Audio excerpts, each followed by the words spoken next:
नमस्कार। India debate में आप सबका स्वागत है। मैं हूं आशुतोष पाठक।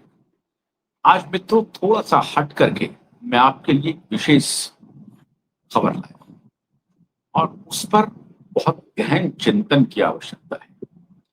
और वीडियो की शुरुआत में ही मैं आपसे अपील कर रहा हूं कि ये बातचीत बहुत गंभीर है और इसलिए आप इसे अधिक से अधिक शेयर भी कीजिए, लाइक भी कीजिए।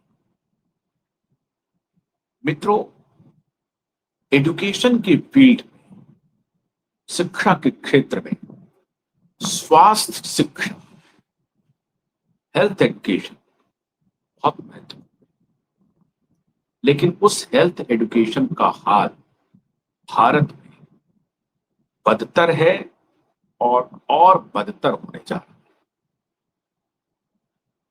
जिस एमबीबीएस के चक्कर में हजारों लाखों स्टूडेंट अपनी जिंदगी खपा रहे हैं, आने वाले दिनों में एमबीबीएस की पूरी डिग्री खतरे में पड़ने वाली है। और इस पे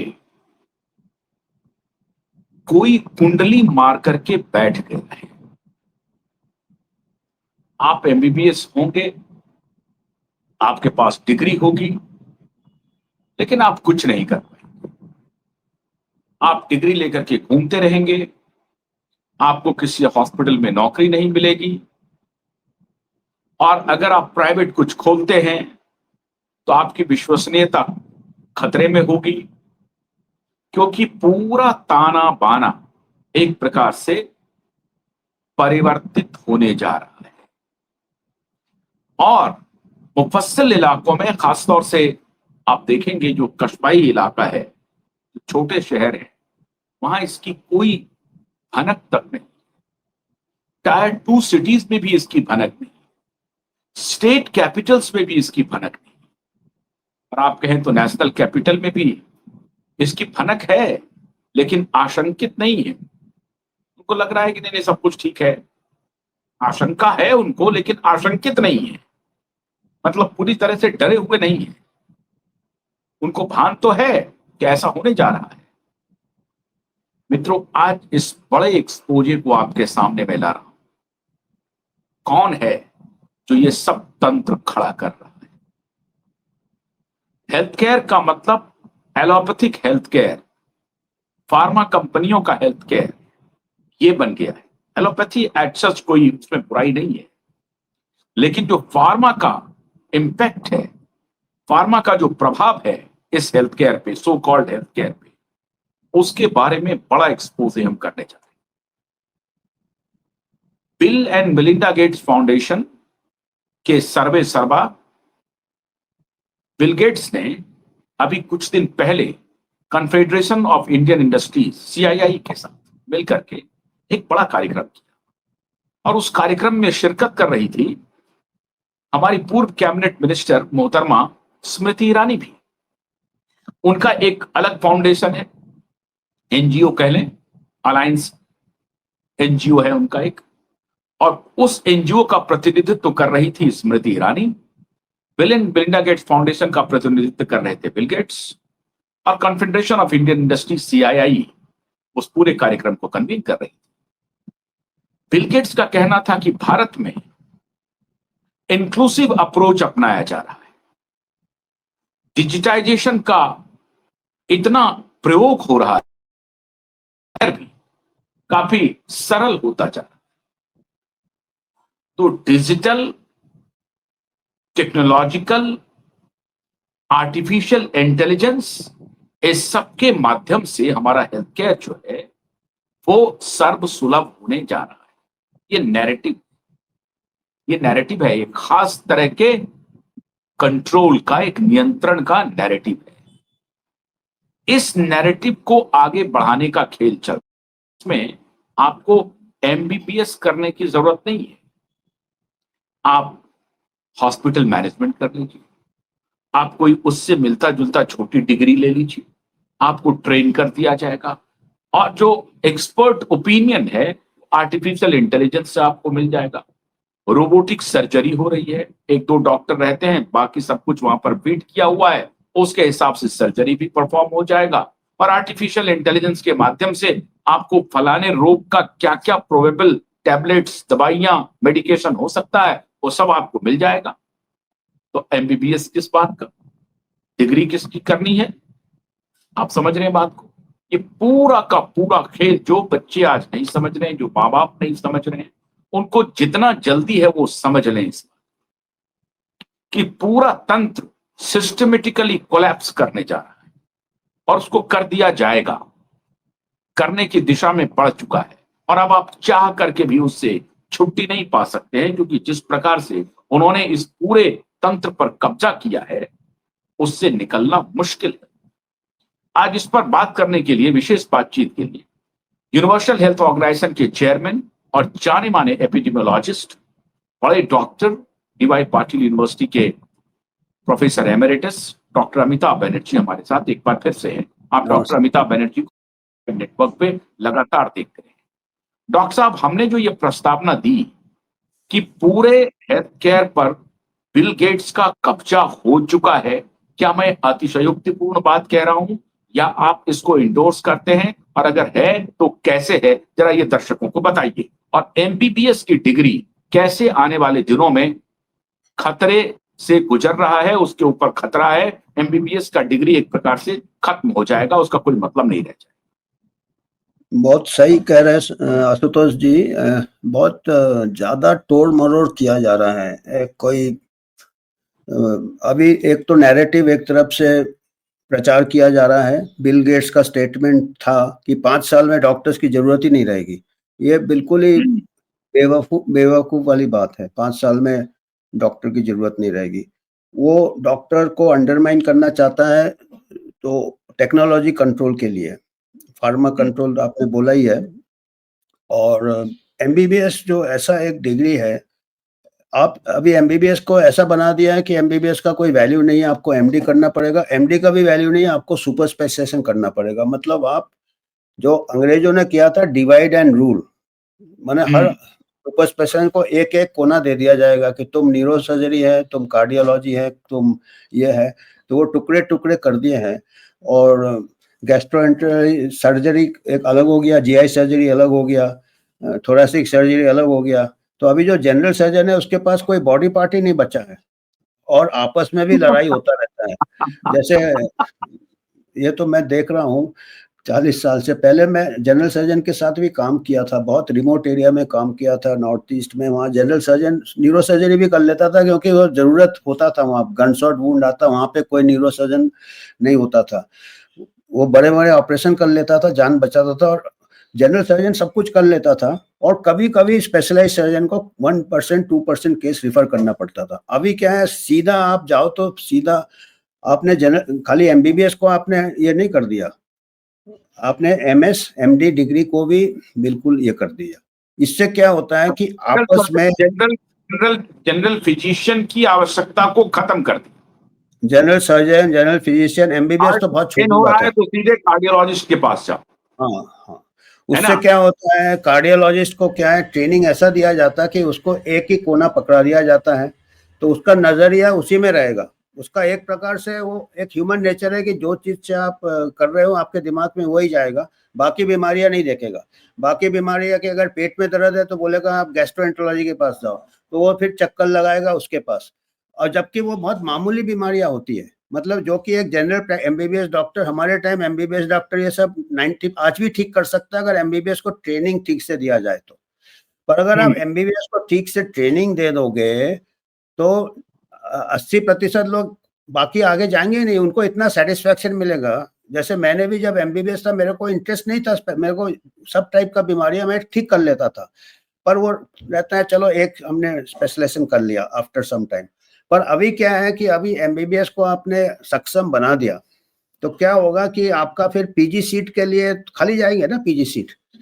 अच्छा, पीजी सीट को आपने सक्षम बना दिया तो सुपर स्पेशलिटी सीट खाली जाएंगे। अभी जो है ना, medical education itself has become business.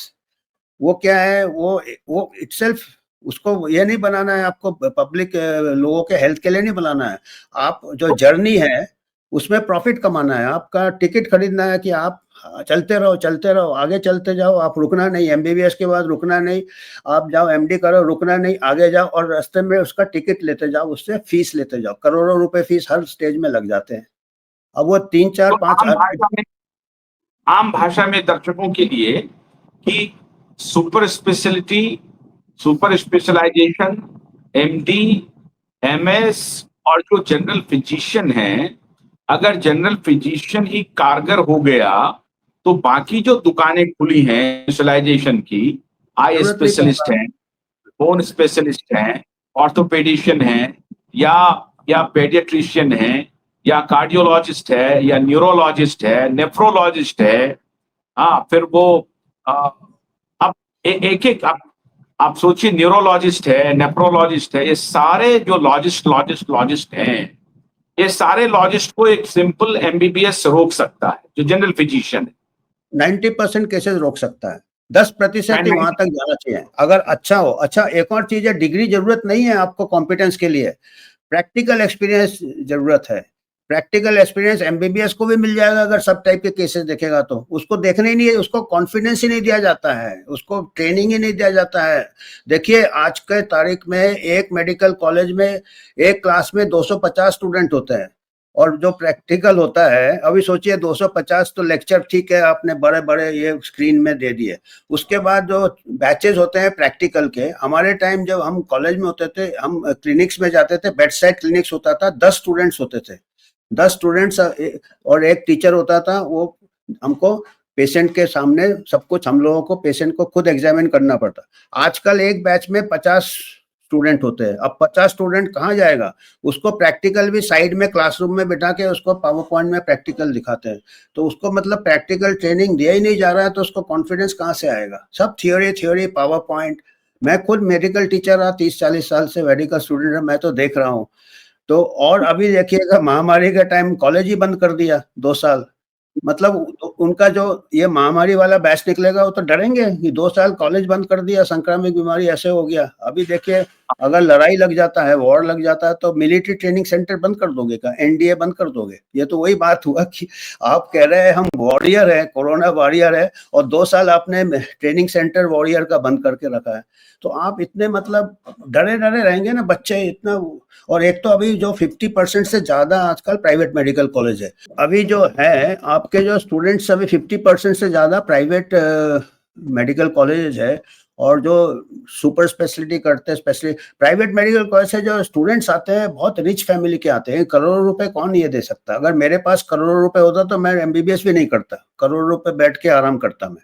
तो अभी उसको इतने अभी तो डॉक्टर करोड़ों का से लाइफ, मल्टीप्लाई करने के लिए जा रहे हैं ना, तो अभी तो क्या है कि मल्टीप्लाई। अभी मेरे को याद है, मैं जब प्रोफेसर था, एक स्टूडेंट को हमको कम्युनिटी मेडिसिन पब्लिक हेल्थ में हमको फील्ड में ले जाना पड़ता, रूरल एरिया में ले जाना पड़ता, तो बस मिलता था हमको, कॉलेज का बस, अच्छा खासा बस मिलता था, बस में स्टूडेंट्स को हम ले जाते थे। तो हमारी जो लेक्चरर थी बोले कि रास्ते में एक कोई स्टूडेंट थी, उसने बस रोक दिया, बोली मैं जिंदगी में कभी बस में नहीं बैठी हूँ, मैं बस में नहीं जा सकती हूँ, बस रोको, मेरे को उतरना है, मैं कैब में जाऊंगी, अपना कैब करके जाऊंगी। तो ऐसे स्टूडेंट्स अभी कहाँ जाके रूरल एरिया में सब करें। अगले दिन मैंने उस स्टूडेंट को बोला, मैंने बोला देखिए आप ये ड्रॉप आउट कर दीजिए, अगर डॉक्टर बनना है तो आपको इंटीरियर जाना पड़ेगा, रिमोट एरिया में जाएगा, आपको रिपीट करना है, नहीं तो आप यहाँ से भाग जाइए। मैंने उसको तो ऐसे, अगर उनको मैं ब्लेम नहीं करता हूँ, इतने प्रोटेक्टेड रहते हैं वो कि। और यहाँ पे कोविड के दौरान मेरे को पेरेंट्स के आते थे कि आपने उनका ड्यूटी रूरल एरिया में लगा दिया, हमारा रूरल हेल्थ सेंटर है, आप इनको प्रोटेक्ट नहीं कर रहे, अगर उनको बीमारी हो गया तो कौन जिम्मेदार होगा? मैंने बोला मैं जिम्मेदार हूँगा, मैं जिम्मेदार, कोई बीमारी नहीं होगा। मेरे पास डेटा है कोविड का कि आपका बच्चे का जो एज है उसमें 100% सर्वाइवल है, हो भी गया होगा तो मैं भी कोई प्रोटेक्शन नहीं लेता, आप मैं जिम्मेदारी लूंगा आपका। तो अभी आप ऐसा, अगर आप ये सब गेट्स और WHO का है कि ऐसा डरा दो कि डॉक्टर्स को इतना कमजोर बना दो कि जो डायरेक्शन ऊपर से आए वो आंख बंद करके प्रिस्क्राइब कर दे, ये फार्मा है, ये टीका है, पहली बात तो डॉक्टर साहब ये है कि जो जनरल फिजिशियन है उसको ही आप इतना ट्रेन कर दिए होते कि वो कार्डियोलॉजिस्ट भी बन सकता था, वो पेडियाट्रिशियन भी बन सकता था, वो वो नेफ्रोलॉजिस्ट, न्यूरोलॉजिस्ट, वो ऑर्थोपेडिशियन, वो सब हो सकता है नहीं, अगर इसका उसको मैं ठीक से ट्रेनिंग किया। एक एक मैं यहाँ पे थोड़ा सा ये करूंगा कि वो कार्डियोलॉजिस्ट नहीं बनेगा, ये नहीं बनेगा, पर उसको मालूम है कि ये मेरा सीमा यहाँ तक है, अभी कार्डियोलॉजिस्ट की जरूरत है, तब वो कार्डियोलॉजिस्ट को रिफर करेगा। मतलब वो भी हाँ। सीख जाता है कि ये केस मैं हैंडल कर सकता हूँ, और अगर उसको ये हाँ। करोगे तो और ये केस के लिए कार्डियोलॉजिस्ट को और कार्डियोलॉजी का लाइफ सेविंग ट्रीटमेंट दे सकता है, क्या लाइफ सेविंग ड्रग्स उसको मालूम है, और इसको इमीडिएटली कार्डियोलॉजिस्ट के पास भेजना है। तो कई अननेसेसरी, ये एक्चुअली यूके का एनएचएस का ये सिस्टम है, नेशनल हेल्थ सर्विस में हर कोई जनरल प्रैक्टिस के पास जाता है, और अभी आपने देखा होगा कि वहां पे उसको सबोटाज कर रहे हैं, एनएचएस को क्या कर रहे हैं, 20 साल से उनके मेंबर ऑफ पार्लियामेंट लोग और उनके जो पॉलिसी मेकर्स है, दे आर उनके फंडिंग कम करके एनएचएस को भी गिरा रहे हैं, so that private equity hospitals UK में भी आ जाए। तो हमारे यहाँ ऑलरेडी आ गए हैं, हमारे यहाँ प्राइवेटाइजेशन हो रहा, कॉर्पोरेटाइजेशन हो रहा, अभी हमारे यहाँ प्राइवेट इक्विटी आ गए। हमने आपको एक भेजा भी है, अभी मैंने कौन कौन से इक्विटी शेयर्स वाले आ गए। तो एक बार प्राइवेट इक्विटी हॉस्पिटल आ जाते हैं, अमेरिका में स्टडी किया है, ये देखिए, ये सब ये बिजनेस है, पूरा बिजनेस बन गया है। तो इसमें इन्होंने स्टडी किया है, अमेरिका में स्टडी किया है, पेपर में, मैं यूएचओ न्यूज़लेटर में भी हमने बताए थे उसके रेफरेंस 2 हफ्ते पहले, कि जो जो इक्विटी हॉस्पिटल में स्टडी किया है अमेरिका में, उन्होंने पाया है कि पेशेंट का मोर्टेलिटी रेट बढ़ गया है आफ्टर प्राइवेट इक्विटी ने टेक ओवर किया है। मोर्टेलिटी रेट बढ़ गया, पेशेंट सेटिस्फैक्शन कम हो गया, यहाँ तक कि डॉक्टर सेटिस्फैक्शन भी कम हो गया। क्यों कम हो गया? क्योंकि उन लोग प्रॉफिट देखते हैं कि इतने स्टाफ को कट कर दो, इतने बेड्स को कट कर दो, जहां जहां प्राइवेट इक्विटी ने ओवरटेक किया है हॉस्पिटल्स को, वहां पे डेथ रेट बढ़ गए हैं, वहां पे पेशेंट सेटिस्फेक्शन कम हो गया, यहाँ तक कि डॉक्टर सेटिस्फेक्शन कम हो गया, क्योंकि डॉक्टर स्टाफ उन लोग कट कर देते हैं, उन लोग मैनेजमेंट वाले। मतलब प्राइवेट इक्विटी मतलब सर कि प्राइवेट हॉस्पिटल्स का ज्यादा होना, या सरकार में प्राइवेट इक्विटी ले लेना, सरकारी हॉस्पिटल में प्राइवेट इक्विटी है जैसे आपका बिजनेस में स्टॉक्स एंड शेयर्स, वो स्टॉक आप खरीदो, मतलब वो उसको शेयर होल्डर्स को प्रॉफिट बताना है। आप देखिए प्राइवेट अस्पताल तक तो थोड़ा बहुत ठीक था कि एक ओनर होता था, एक बोर्ड ऑफ डायरेक्टर्स होते थे, उनके कंट्रोल में था। इक्विटी मतलब इट इज थ्रोन ओपन, आप समझ रहे हैं ना, जैसे शेयर मार्केट। तो आप ये इंडिया में, तो आपको अपने शेयर को बढ़ाने के लिए कुछ भी करो, हैव टू अर्न प्रॉफिट। या सर्जरी की जरूरत नहीं है, वहां सर्जरी करके उसका 10 लाख रुपए लेना है, क्योंकि हमको शेयर होल्डर को पैसा देना है, हमने उससे पैसे उठाए। हाँ, मैंने पूरा लिस्ट भेजा, स्टॉक, पूरा स्टॉक का शेयर दिया है आज, और बड़े इससे दे रहे हैं कि इससे बता रहे हैं कि इससे हमको बहुत पैसा आएगा, तो we will have the latest equipment, बेशक लेटेस्ट इक्विपमेंट, और latest equipment only required on minority of patients. अभी आप क्या है कि आपके पास फिल्टर नहीं है, आपका फिल्टर क्या था, एमबीबीएस था, वो 10% केसेस आपके पास भेजता, अभी आपके पास 100% केसेस स्पेशलिस्ट के पास जाएंगे, और स्पेशलिस्ट के पास मेडिकल डिवाइस इंडस्ट्री आ गया, फार्मा इंडस्ट्री आ गया, तो इनके हर स्पेशलिस्ट के पास सब अलग अलग है, तो उनके बड़े कॉस्टली होते हैं, डिवाइसेस भी कॉस्टली होते हैं, कैट स्कैन कॉस्टली है तो करोड़ों का होता, अभी हेडेक के लिए भी जाएगा, उसको भी कैट स्कैन करा देगा, जबकि जनरल प्रैक्टिशनर उसको थोड़े दिन देखता, थोड़े दिन ये करता, फिर जाके कैट स्कैन, वो पहले दिन ही भेज देगा कैट स्कैन, एमआरआई और सब ही है, और कुछ फिर स्क्रीनिंग चालू कर देगा कि हम ये कर रहे हैं, उसमें कई फॉल्स पॉजिटिव आ जाएंगे जिनको कोई बीमारी नहीं, क्योंकि इक्विपमेंट बहुत सेंसिटिव होते हैं। तो हमारा जो मेडिकल पहले आर्ट होता था, लोगों को कुछ सिम्टम होता था तब उसको कैट स्कैन कराते थे, अभी क्या है, अगर आप 100 लोगों में कैट स्कैन कराओगे, 5 लोगों को कोई ऐसे गलत इमेज आ जाएगा और वो घूमते रहेंगे, तो ये इट इज नोन। अभी आर्टिफिशियल इंटेलिजेंस भी आ रहा है कि आप अस्पताल में जाओगे, आप कहीं भी बाथरूम में जाओगे, वहां पे सब इमेज हो जाएगा, आपका अंदर का सब ये डायग्नोस करेगा, तो उससे क्या है, फॉल्स पॉजिटिव बहुत जाएंगे, तो उससे आपके उसके मार्केट बढ़ जाएगा आपका फर्दर इन्वेस्टिगेशंस का। तो ये, और इसमें एमबीबीएस कहीं फिट ही नहीं होता है, जो एमबीबीएस एक पेशेंट से बात करके, भाई पेशेंट सबसे बेस्ट है, जैसे मैं गाड़ी चलाता हूँ, अभी भी मैं कार का सर्विसिंग में जाता हूँ, तो मैं, जो एग्जीक्यूटिव इंजीनियर है मेरे से पूछता है कार में कोई प्रॉब्लम है कि नहीं, कार ठीक चल रहा है कि नहीं, मैंने वो भी पूछता है, कार को भी तबीयत पूछता है। अभी तो आदमी का तबीयत नहीं पूछा जाता, उसको सीधा मशीन में डाल दिया जाता है। अरे भाई, मेरे को कोई तबीयत हो, कोई पूछो, तभी तो डायग्नोस करोगे, तभी उसको हमको कार से भी बेकार हमारा पेशेंट का हाल है आज, कार का भी वो पूछता है भाई आपको कार आवाज कर रहा कि नहीं, कार कैसे चल डॉक्टर, रहा ये है। जो आर्टिफिशियल इंटेलिजेंस है, आर्टिफिशियल इंटेलिजेंस को जिस तरह से पुश दिया जा रहा है, और खास तौर से बिल गेट्स के द्वारा, और अभी वो प्रचारित ये कर रहा है कि हेल्थ केयर बहुत सस्ता हो रहा है। अभी 2-3 चैप्टर पे हम बात करेंगे, अभी तो सिर्फ एलोपैथी पे हम बात कर रहे हैं, और फार्माकोलॉजी और फार्मा के इंटरवेंशन पे। इसके अलावा जो हेल्थ केयर जिसको कह रहा है कि चीपेस्ट, जो घरेलू उपचार है, वो तो कहीं है ही नहीं। आयुर्वेद तो है नहीं, होम्योपैथ को तो वो गिनता ही नहीं है, वो कोई मेडिकल इंटरवेंशन भी है, उसको मानता भी नहीं है। तो आयुर्वेद नहीं है, नेचुरोपैथ नहीं है, और होम्योपैथ नहीं है।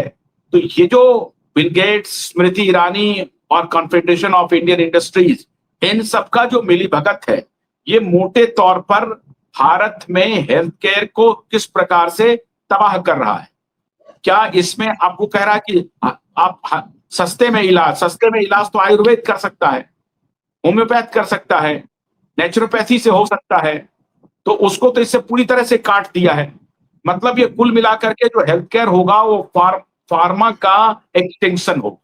उसके दवाई को बेचने के लिए उसको एमबीबीएस भी नहीं चाहिए, एआई से वो पूरा रिपोर्ट ले लेगा, और वो फॉल्स हो, नेगेटिव हो, जैसा भी आपने कहा कि डॉक्टर के पूछने के पहले ही पेशेंट को मशीन में घुसा दो, और वो मशीन हाईली सेंसिटिव है, वो 5-10% गलत गलत क्या 50% गलत 50% सही आपको रिपोर्ट देगा। उसके हिसाब से अगर कहीं हेडेक भी हो रहा है तो कह देगा कि भैया ब्रेन का सीटी स्कैन या एमआरआई करा।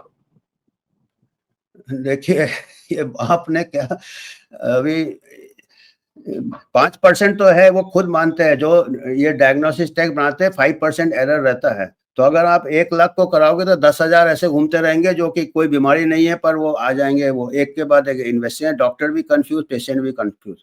और जहाँ तक आपने एआई का बोला है, एआई को इतना हाइप किया है, एआई को ट्रेनिंग देते हैं ऑलरेडी, जो स्टॉक इमेजेस है कि एआई रेडियोलॉजी पढ़ लेगा, एआई कुछ नहीं कर पाएगा। हम बता रहे हैं क्योंकि एआई एक नया इंडस्ट्री आ गया है, उसका भी प्रॉफिट रहता है। एआई इंडस्ट्री आ गया है, ये सब मेडिकल डिवाइस आ गया है, तो एआई का भी एक हाइप है। डॉक्टर को देखिएगा, अभी कहते हैं ड्राइवरलेस कार है, मैं तो ड्राइवर से बात करता हूँ। हमें डॉक्टर तो छोड़ो, एक ड्राइवर से, मैं कोई नए शहर में जाता हूँ, ड्राइवर से बात करके मेरे को पता चल जाता है यार शहर कैसा है, शहर में क्या देखना है, शहर के लोग क्या सोचते हैं। महामारी के टाइम ड्राइवर लोग मेरे को ज्यादा करेक्ट बोलते थे, सर ये सब तमाशा है। हाँ, नहीं तो तो फिर तो उनका आपको एआई से आपको ड्राइवरलेस कार भी आपको बता देगा। When you will ask, if you are travelling in Bangalore, you will ask भाई बैंगलोर में क्या चल रहा है, वो बता देगा बैंगलोर में फॉग चल रहा है। नहीं, पर हमको जो एक ह्यूमन कांटेक्ट होता है, उसकी जो मुस्कुराहट होती है, उसकी जो हंसी होती है, हम उसका दिन बना देंगे, वो हमारा दिन। और this is all health enhancing. एक ह्यूमन टच होता है ना, ये चाहते हैं कि आप ह्यूमन टच से अलग हो जाओ तो बीमारी आपको ज्यादा हो। और आपने जो बात करे थे अभी, आयुर्वेदिक की बात किए थे, होम्योपैथी की बात किए थे, नेचुरोपैथी या एलोपैथी, ये चारों में एक चीज कॉमन है। मैं थाईलैंड भी गया था, वहां भी अलग अलग उनके ये है ट्रेडिशनल मेडिसिन। तो मेरे को जब बताया गया था, मैं बोला देखिए, जैसे कि कई रिलीजन होते पर भगवान एक ही होता है, जो भी होता, ऐसे जितने भी पैथीज है, उनका सबका मेन 90% स्ट्रेस, जो आजकल जो बीमारियां है, ओबेसिटी है, आर्थराइटिस है, हार्ट डिजीज है, डायबिटीज है, 90% इसका लाइफस्टाइल से रिलेटेड है। अगर कोई भी होम्योपैथ भी आपको लाइफस्टाइल बोलेगा, जो होम्योपैथ होगा पहले लाइफस्टाइल बोलेगा, आयुर्वेद भी लाइफस्टाइल बोलेगा, एलोपैथ अच्छा एलोपैथ लाइफस्टाइल बोलेगा, अगर जनरल प्रैक्टिशनर होगा तो, एमबीबीएस होगा तो, कार्डियोलॉजिस्ट होगा तो लाइफस्टाइल बोलेगा। अच्छा एलोपैथ, हाँ, आपने एलोपैथ पे राइटर लगाया, बाकी तो सब बोलता है नहीं देखिए, उनका अगर तो आधार ही है कार्डियोलॉजिस्ट है, लाइफस्टाइल, लेकिन देखो एलोपैथ वाले जो कार्डियोलॉजिस्ट है, अच्छा होंगे वही बोलेंगे। क्योंकि कार्डियोलॉजिस्ट के पास पहुंचेगा ही नहीं ना, तो कार्डियोलॉजिस्ट कैसे घोड़ा घास से कैसे प्यार कर सकता है भाई? उसको तो हाँ, पेशेंट है ना, उसने दुकान खोल के बैठा है, उसको तो, वो तो जान बचा रहा है। तो ये 90% आपको कोई मेडिकल इंटरवेंशन की भी जरूरत नहीं है। तो ये अभी देखिए, आयुर्वेद मार्केट भी $1 बिलियन मार्केट बन गया है, आशुतोष जी, हाँ, वो भी मिलियन आ डॉलर, गए। Billion, multi million billion dollar बन गया है। क्या है, तो वो भी बिजनेस मॉडल में, सभी आ जाएंगे बिजनेस मॉडल में। तो हाँ, बट अगर आप बेसिक रखे हर जगह, तो बिजनेस क्या है, बिजनेस बंद हो जाएगा। क्योंकि अभी देखिए, safe water, safe sanitation, hygiene, safe sex, HPV vaccine की जरूरत नहीं है आपको। अभी एचपीवी हाँ। वैक्सीन क्या है? अरे सेफ सेक्स, अभी एचपीवी वैक्सीन से आप बोलते हैं सेक्सुअली ट्रांसमिटेड है, तो सेक्सुअली ट्रांसमिटेड होने क्यों दोगे आप? एचपीवी हाँ। वैक्सीन अभी आप अपने को बच्चे को बोलोगे कि लो एचपीवी वैक्सीन लगा दिया, you can go and have sex, हम तो नहीं बोलेंगे, क्योंकि उससे एचआईवी भी हो सकता है, एसटीडी भी हो सकता है। तो उसका अभी तो रोटा वायरस से बोला डायरिया बंद हो जाएगा, 20 साल हो गए रोटा वायरस वैक्सीन, अभी भी 2000 बच्चे डायरिया से मर रहे हैं, क्योंकि कई कॉजेज है। तो अगर आप बेसिक करोगे तो 90% बीमारियां कम हो जाएंगी। 90% बीमारियां कम हो जाएंगे तो ये स्टॉक मार्केट डाउन हो जाएगा, इनका इक्विटी वाला, हॉस्पिटल वाला, कॉर्पोरेट हॉस्पिटल हो जाएगा। गवर्नमेंट हॉस्पिटल में तो वैकेंसी नहीं भर रहा है ना, 30% 50% कहीं कहीं वैकेंसीज है गवर्नमेंट हॉस्पिटल में, इतनी लंबी लाइन लगती है कंप्यूटर ऑडिटर जनरल, और इतने एमबीबीएस अनएम्प्लॉयड है, उनको गवर्नमेंट हॉस्पिटल में जॉब नहीं दे रहे। जॉब दे रहे हैं तो 30,000 40,000 में दे रहे हैं, तो अपने आप भाग के कॉर्पोरेट अस्पताल में काम करेगा। और एक बार अगर कॉर्पोरेट अस्पताल चला जाता है, वो भी वहां पे उसको स्ट्रेस रहता है। देखिए गवर्नमेंट अस्पताल में पेशेंट ओवरलोड है, उसमें डॉक्टर स्ट्रेस में आ जाता है। कॉर्पोरेट अस्पताल में ओवरलोड बनाना पड़ता है, उसको टारगेट दिया जाता है कि आपको इतने सर्जरीज करने हैं, आपको इतने इन्वेस्टिगेशंस करने हैं, आपको इतने सीटी स्कैन करने हैं, नहीं तो जाइए अगले को रख लेंगे। तो वो मजबूरन उसको करना पड़ता है, उसकी आज़ादी नहीं रहती, वहाँ पे भी उसकी आज़ादी नहीं रहती है।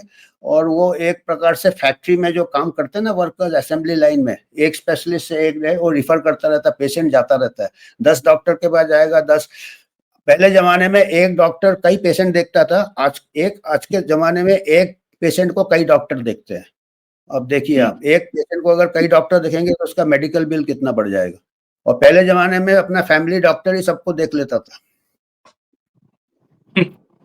और उसमें उसको सब आइडिया रहता था, उसको उसको बोला कि इसको कोई साइकोलॉजी प्रॉब्लम है, इसको कोई सोशल प्रॉब्लम है। ये जो प्राइवेट इक्विटी का जो इंटरफेरेंस है, जैसे ये प्राइवेट इक्विटी बड़ी तेजी से रैपिडली भारत में भी आते जा रहा है, और बड़े कॉर्पोरेट हॉस्पिटल्स कंपनी उनकी लिस्टेड होगी, फिर वो शेयर मार्केट से पैसा उठाएंगे, और जैसे अपोलो लिस्टेड कंपनी हो गई, मैक्स लिस्टेड कंपनी हो गई, तो वो अब पब्लिक में चला गया मामला।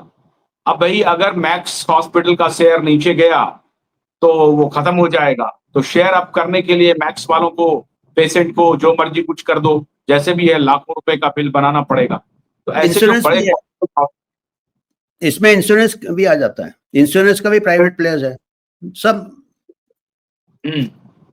और उसमें आयुष्मान भारत भी आ जाता है। गवर्नमेंट को एक पैसा नहीं खर्चा करके सब कुछ चल रहा है, वो प्राइवेट की तरह भी जा रहा है, क्योंकि आयुष्मान भारत जो पीएमजे स्कीम है, उसमें कॉर्पोरेट अस्पताल भी मैक्सिमम है, एंड पैनल गवर्नमेंट अस्पताल है। रिमोट एरिया में तो उस क्वालिटी के गवर्नमेंट अस्पताल भी नहीं है, प्राइवेट नहीं है। पेशेंट को 70% 60% पेशेंट हमारे ऐसे एरिया में, ये जो गड़बड़ियां शुरू हुई है, इसके लिए मतलब कोई एक पिन पॉइंटेड, क्या बिल गेट्स इसके लिए पूरी तरह से जिम्मेदार है? अगर हम ये कहें, क्योंकि public health foundation of India बना, वहां से फिर पॉलिसी बननी हुई, कांग्रेस सरकार ने इस पूरे पॉलिसी को आगे बढ़ाया, और उसके बाद सारे इंस्टीट्यूशंस खड़े हुए। अगर कोई एक व्यक्ति रिस्पॉन्सिबल अगर हम बताएं, तो क्या वो बिल गेट्स है? और वो कांग्रेस सरकार को भी कब्जे में किए हुआ था, और अनफॉर्चुनेटली भाजपा सरकार को भी कब्जे में किए हुए है। उनका अगर कैबिनेट मिनिस्टर उनके साथ गलबैया कर रहा है, तो ये मोदी जी को अब शायद जानकारी हो रही है धीरे धीरे, तो उनको उन्होंने आउट भी किया है अपने कैबिनेट से, लेकिन वो अभी भी बाहर आकर के मिशन को अंजाम दे रही है। हमारा देखिए, बिल गेट्स के पहले से हमारा बुरा हाल था, इंडिपेंडेंस के टाइम से था, जोसेफ बोर्ड ने बनाया था, रॉकफेलर के समय से। हाँ, वो भी एक बात कह सकते हैं आप। तो उसके बाद हमारा हेल्थ प्लान बनाया था सर जोसेफ बोरे ने, उसको हमने फुलफिल नहीं कर पाए थे, तो already there was a gap, और उस गैप को बिल गेट्स ने एक्सप्लॉइट किया है। और खाली इंडिया में नहीं एक्सप्लॉइट किया है, अफ्रीका में किया है, जितने अफ्रीकन कंट्रीज में किया। अभी एक एक अफ्रीकन कंट्री उसको भगा रहे हैं, कीनिया ने भगा दिया उसको।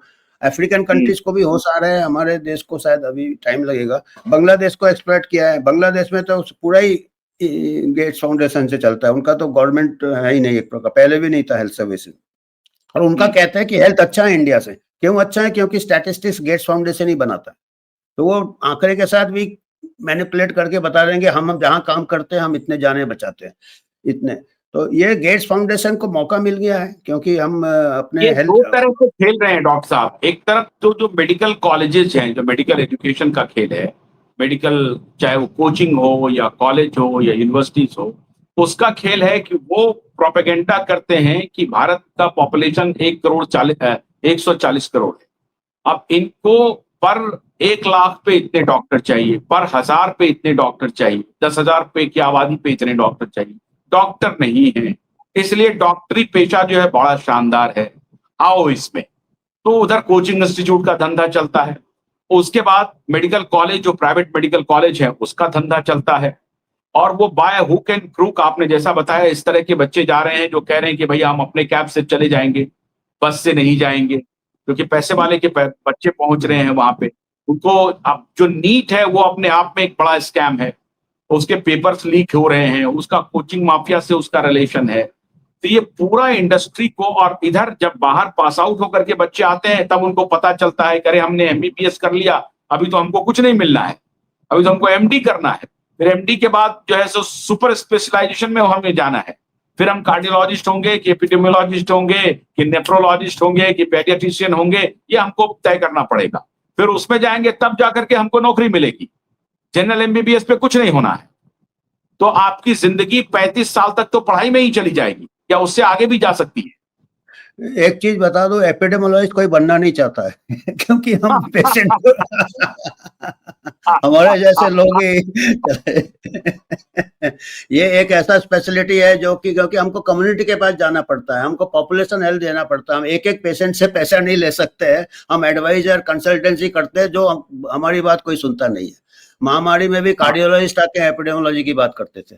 तो हाँ, महामारी में भी कर रहे थे। यस, महामारी विशेषज्ञ जो एपिडेमियोलॉजिस्ट हैं वो कुछ नहीं कह पा रहे थे, कार्डियोलॉजिस्ट आकर के बता रहे थे क्या करना चाहिए। आप समझ जाओ, एज एन एपिडेमियोलॉजिस्ट मैं अगर हार्ट सर्जरी करता हूं तो एक पेशेंट को मारूंगा, as a cardiologist epidemiology advice करते हैं तो कितने को मारते होंगे पता नहीं, वो पता ही नहीं चलता ना।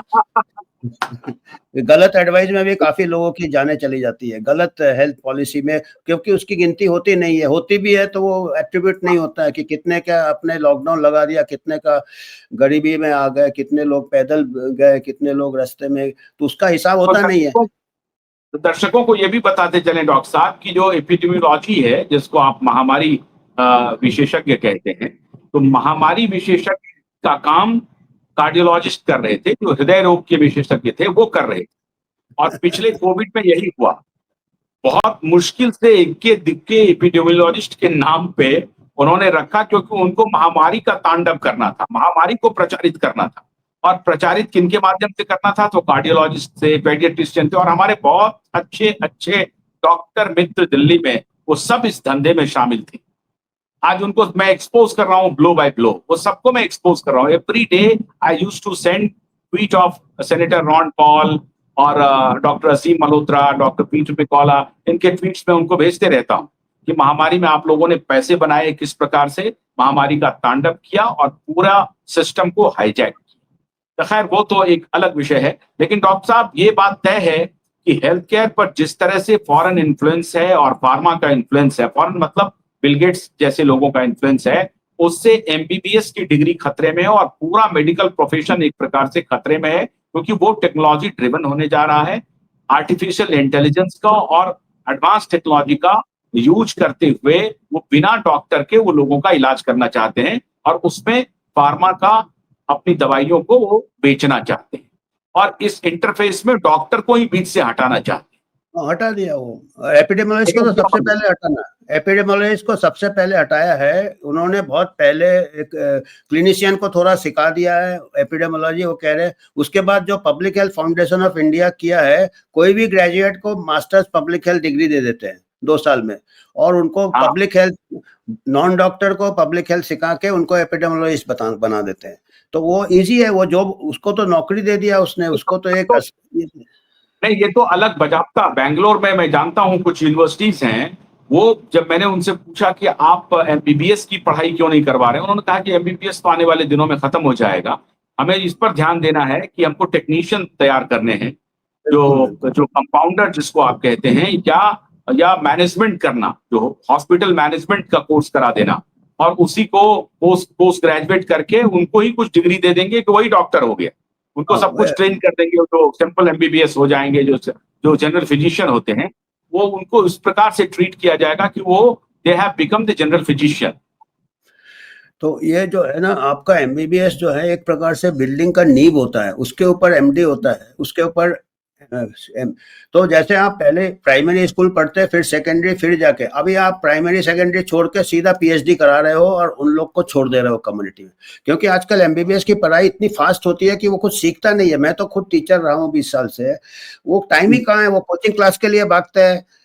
कोचिंग क्लास एक बहुत बड़ा बिजनेस हो गया। कोचिंग क्लास तो शायद मेडिकल कॉलेज से ज्यादा कमा रहा होगा, क्योंकि 10 लाख को कोचिंग देता है, भर्ती 1 लाख ही होते हैं, सीट 1 लाख है एमबीबीएस का, 1 या 1.5 लाख, 9 लाख तो व्यर्थ जाते ना। ये जनता समझती क्यों नहीं कि 9 लाख को नहीं मिलेगा सीट, पर कोचिंग क्लास वाले फीस लेते रहेंगे उनसे कोटा में, इधर उधर, और इसीलिए बच्चे इतने स्ट्रेस में है, और सीट मिलने के बाद और स्ट्रेस बढ़ जाएगा। तो कोचिंग आप पेरेंट्स को, देश के पेरेंट्स को क्या सलाह देंगे डॉक्टर साहब की, क्या करना चाहिए ऐसे में? भेड़ चाल में चलनी चाहिए या बच्चों को थोड़ा अलर्ट चाल होकर बिल्कुल चले? बच्चे देखिए, बच्चे को थोड़ा फ्रीडम दीजिए, क्योंकि क्या है आजकल पेरेंट्स खुद ही डिसाइड कर लेते हैं बच्चे को क्या करना है। बच्चे को सोचने का मौका दीजिए। बहुत सारे फील्ड है, बहुत सारे फील्ड है।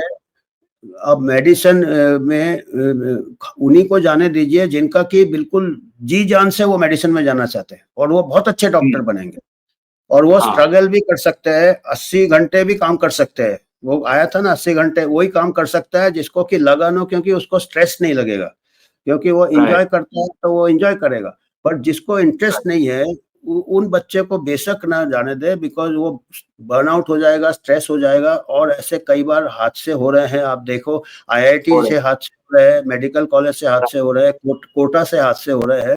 वो स्ट्रेस में रहते हैं और वो बोल भी नहीं पाते हैं अपने पेरेंट्स को, क्योंकि इतना। तो उनको आप अपना डेवलप होने दीजिए, खेलने दीजिए। आजकल रिक्रिएशन टाइम नहीं है, संडे को भी कोचिंग क्लास जाते हैं।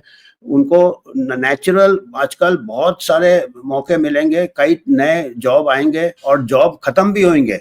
अभी ऐसा है कि मेडिसिन में सुपर फ्यूचर जो है जनरलिस्ट का होगा।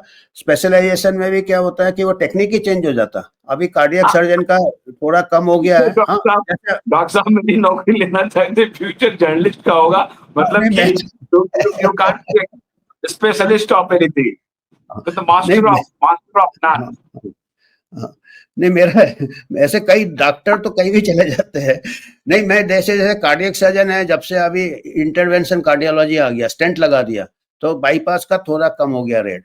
जैसे आपका वीसीआर खत्म हो गया, ये कम होता, टेक्नोलॉजी हो रहा है कि कई जॉब्स चले जाएंगे, और एआई का थोड़ा असर तो होगा, बिल गेट्स जितना असर नहीं होगा। तो तो इसको आप थोड़ा बच्चे को फ्रीडम दीजिएगा, अपने आप बच्चे सीख जाएंगे, और उनको जिसमें जाना है। और कोचिंग तो बंद कर दे, कोचिंग सबसे ज्यादा डेंजरस है। कोचिंग के जो मेथड ऑफ टीचिंग, वो कुछ नहीं, वो सिर्फ बाजार है। कोचिंग बहुत बड़ा बाजार है।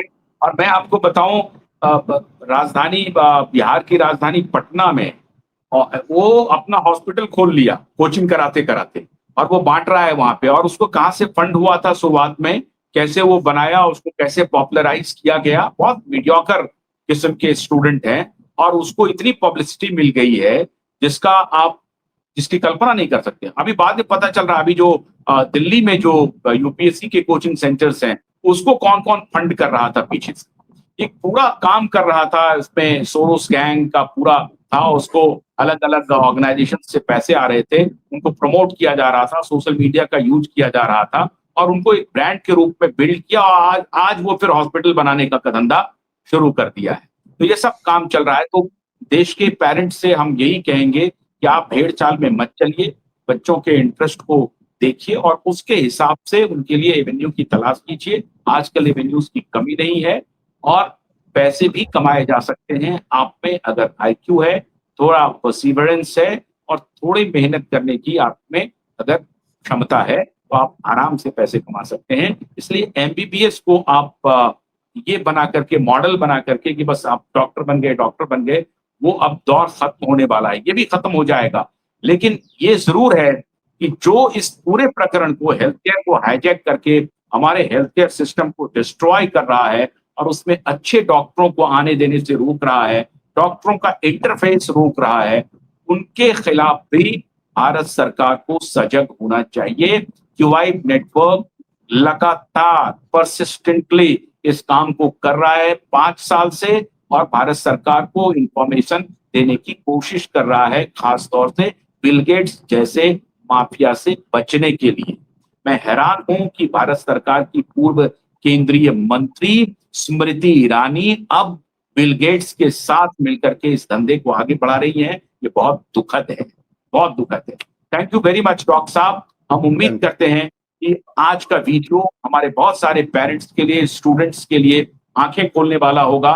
और अगर आपको हमारा ये वीडियो पसंद आया है, मैं आपसे एक बार फिर विनम्रतापूर्वक आग्रह कर रहा हूं कि आप हमारे वीडियो को शेयर कीजिए, लाइक कीजिए और हमारे चैनल को सब्सक्राइब करना मत। बहुत बहुत शुक्रिया। नमस्कार।